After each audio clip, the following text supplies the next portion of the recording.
You know, let's make it simple. We all want freedom, as much of it as possible. In recent years, there's been a lot of talk about elite overproduction.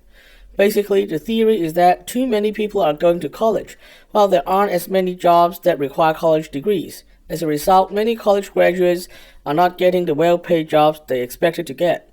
This phenomenon has been blamed for everything from increasing unhappiness among young adults to political polarization and even the rise of wokeness in the 2010s.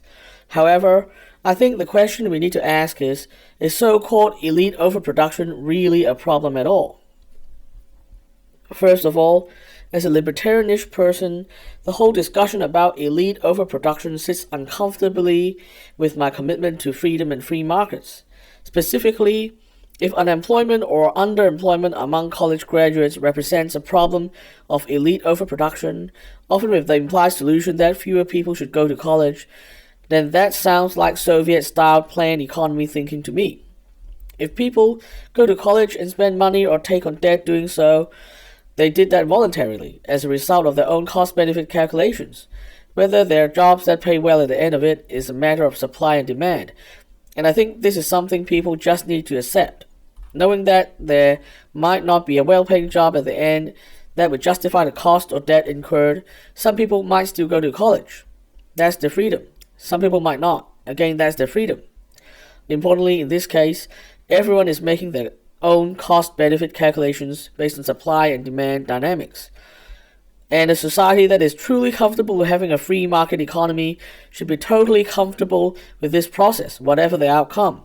The process of people realizing that college education doesn't necessarily come with a high-paying job and basing their choices on the new information available is basically all a natural process of market dynamics. It really shouldn't be thought of as a crisis.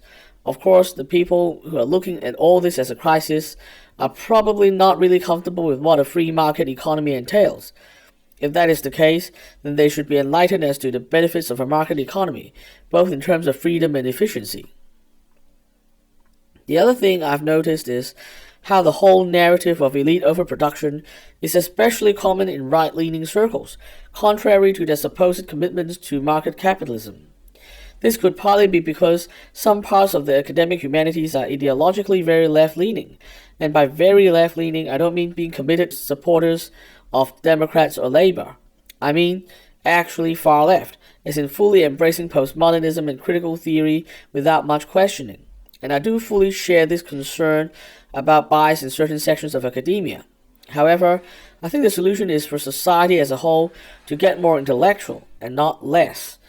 And from what I see, many people on the political right effectively want society to become less intellectual, which is why they want fewer people to go to college. Many right-wing influencers have been quite open about their belief that, besides doctors, lawyers, and members of certain other professions, most people don't need to go to college. This, I strongly suspect, has to do with their political objectives. Since the Trump era began, Republicans have been losing highly educated voters and gaining non-college educated voters rapidly. Populist right parties in other Western countries have also replicated this pattern of support.